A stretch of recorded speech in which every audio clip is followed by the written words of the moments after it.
Good morning बच्चों।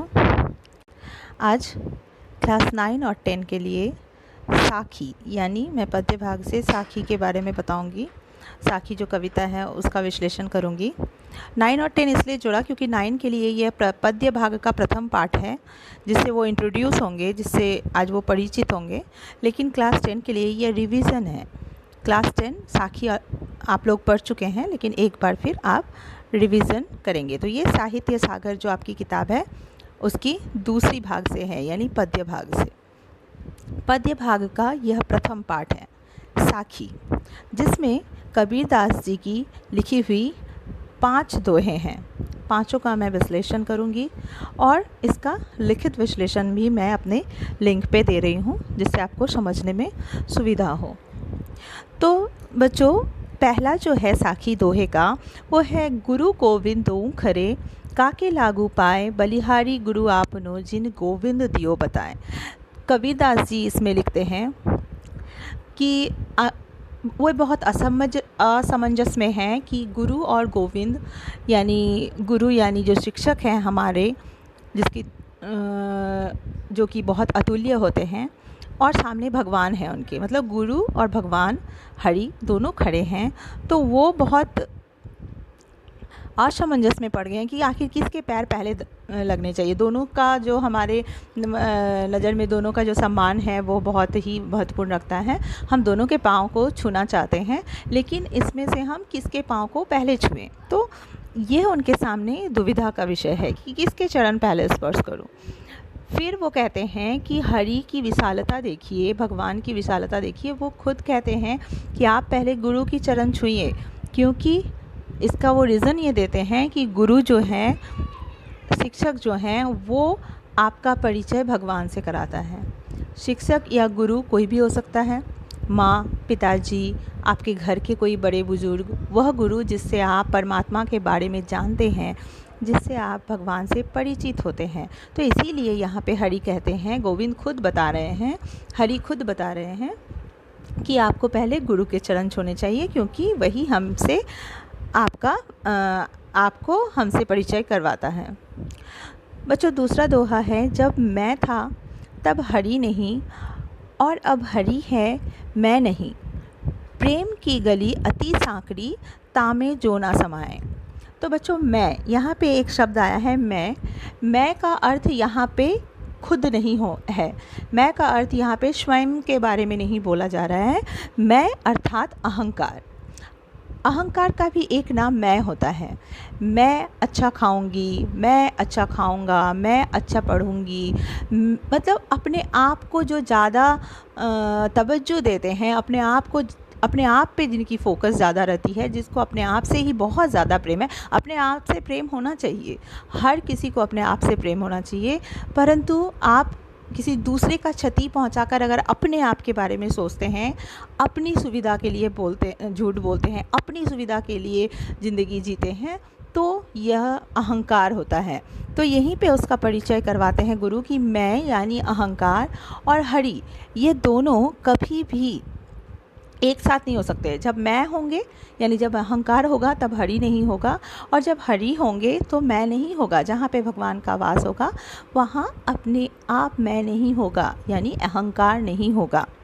क्यों, उसका रीज़न भी वो बताते हैं। क्योंकि प्रेम, यहाँ प्रेम अर्थात साधना, अर्थात तपस्या, अर्थात भक्ति। यहाँ प्रेम का अर्थ है भगवान और उनके भक्तों की भक्ति।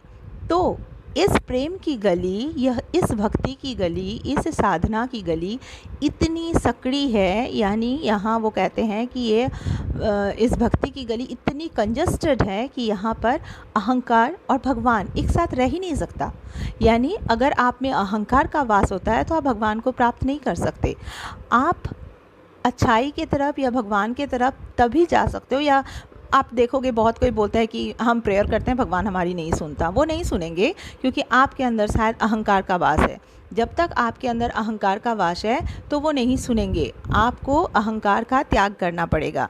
इसीलिए वो यहाँ पे कह रहे हैं कि प्रेम की गली जो है वो बहुत सांकड़ी है, बहुत तंग है, उसमें मैं यानी अहंकार और भगवान कभी भी एक साथ नहीं समा सकते। तीसरा है बच्चों, काकड़ पाथर जोड़ी के मस्जिद लई बनाए, ता चढ़ी मुल्ला बांग दे, क्या बहरा हुआ खुदा है। दोस्तों, कबीरदास जी जो हैं वो अपनी रूढ़िवादिता के खिलाफ व्यंग्यपूर्ण जो वो कटाक्ष करते थे, इसके लिए भी बहुत फेमस है।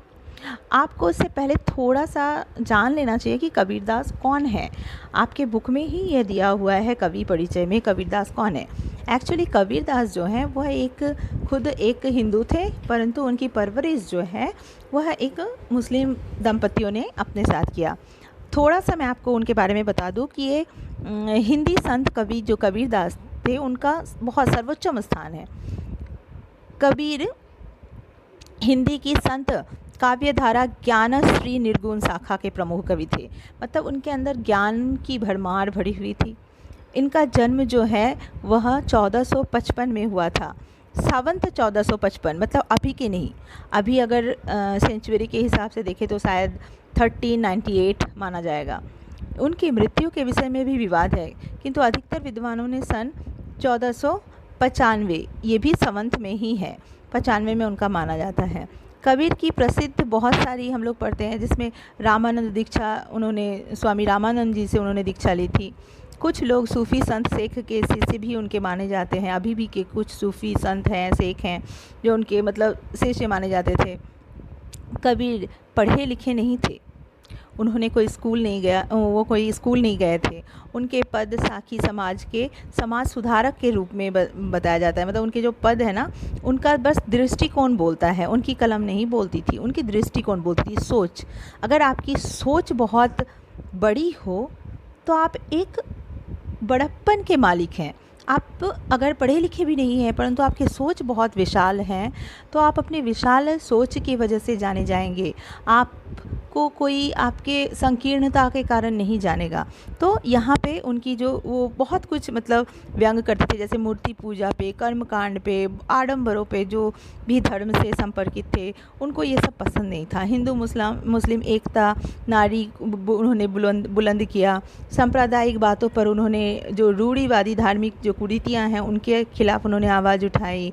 उनकी खुद की बहुत विशाल ज़िंदगी रही है, और उनके माता पिता जिन्होंने उनकी परवरिश की वो एक मुस्लिम परिवार से थे। तो यहाँ पर 3 नंबर में जो उन्होंने कहा है दोहे में कि काकर पाथर जोड़ी के, मस्जिद लई बनाए, ता चरी मुल्ला बांग दे, क्या बहरा हुआ खुदाए। यह एक रूढ़िवादी व्यंग्यात्मक शैली है, जिसका उपयोग उन्होंने मुस्लिम समुदाय के धर्मगुरु यानी मौलवियों के ऊपर किया है। वो कहते हैं कि कंकड़ और पत्थर जोड़कर जो आपने मस्जिद बना लिया, उस पर आप, ठीक है, आपने भगवान का घर बनाया, आप भगवान के घर पर बैठ के उनकी सजदा कीजिए, उन्हें याद कीजिए, इसमें कोई बुराई नहीं। लेकिन उस पर जो ये ज़ोर ज़ोर से लाउड स्पीकर लगा के मौलवी चिल्लाते हैं, तो क्या आपका खुदा बहरा है? खुदा के साथ कनेक्शन तो मन का होता है। मन से बोलेंगे, वे मन से सुनेंगे। वे आपसे क्या इतने दूर हैं कि आपको इतना चिल्ला के बोलना पड़ता है? तो इस कुरीति के खिलाफ उन्होंने कटाक्ष किया है। चौथा नंबर जो है वो उन्होंने हिंदुओं के ऊपर कटाक्ष किया है। हिंदुओं की कुछ रूढ़िवादी सोच है, कुछ चीज़ें हैं जो उन्हें अच्छी नहीं लगी, तो उन्होंने उनके खिलाफ भी बहुत सहजता से बोला। जैसे कि है, पाहन पूजे हड़ी मिले, तो मैं पूजूं पहाड़, ताते ये चक्की भली, पीस खाए संसार।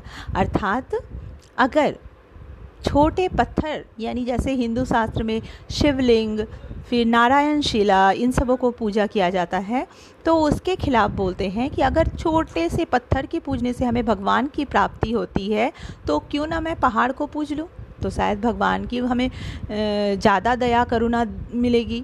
तो इसलिए वो कहते हैं, कटाक्ष करते हुए, कि अगर छोटा पत्थर पूजने से भगवान मिलते हैं तो मैं पहाड़ पूजूँ। लेकिन पूजने का जो है ये आस्था से संपर्कित है, तो वो कहते हैं छोड़ो दोनों को, ना पत्थर पूजो ना पहाड़ पूजो। अगर पूजना ही है तो चाकी को पूजो। चाकी क्या होता है? चाकी जिससे कि अनाज पीसता है, तो वो उस चाकी को पूजने की बात कर रहे हैं, क्योंकि यहाँ पे उन्होंने कर्म की पूजा की ओर संकेत देते हुए कहा है कि पूजना ही है तो उस चाकी को पूजो जिससे पीसा हुआ अनाज, आटा, जो भूखे को पेट भरने के काम आता है, जो किसी के खाने के काम आता है, तो अगर पूजना है तो उस कर्म को पूजो, उस चाकी को पूजो, ना पत्थर पूजो ना पहाड़ पूजो। तो ये था चौथा नंबर। पांचवा नंबर जो है वो है सात समंदर मसी करो, लेखनी सब बन राय, सब धरती कागज़ करो, हरि गुण लिखा न जाए। यहाँ पे फिर हरि यानी परमात्मा यानी भगवान अल्लाह, जो भी अपने अपने धर्म के अपने भगवान को मानते हैं, उनके बारे में कहते हुए कबीरदास जी लिखते हैं कि अगर सात समंद यानी समुंदर को, पानी को, अगर सात समंदर के पानी को हम सिहाई बना ले, मसी यानी सिहाई बनाने, लेखनी सब बन रहा है, और सारे वन की जितनी भी लकड़ियां हैं सबको अगर हम लेखनी बना ले, सबको अगर हम कलम बना लें, और पूरी धरती को अगर हम कागज़ मान के चलें, तो भी हरि का गुण इतना परम्पार है, इतना अपार है, इतना विशाल है कि हम हरि के गुण को नहीं लिख सकते। यानी सातों समंदर के पानी को सिहाई बना लो, जितने भी वन हैं उसको काट के आप पेन बना लो, लकड़ी का आप कलम बना लो, पूरे धरती को आप कागज़ समझ लो, लेकिन फिर भी आप हरि के विशाल गुणों को, भगवान के विशाल गुणों को नहीं लिख सकते। तो ये था साखी कबीरदास, जिसके पांचों दोहों का वर्णन मैंने किया, मैंने लिख के भी दिया है यहाँ पर। इसको देखकर आप लोग अपनी कॉपी में लिख लेंगे। बस ये आपका पाठ था प्रथम, साखी। आप इसको देख के लिख लेंगे जितना मैंने यहाँ पे दिया हुआ है। बस आप इसको अच्छे से देख के लिखिए और समझने की कोशिश कीजिए। धन्यवाद।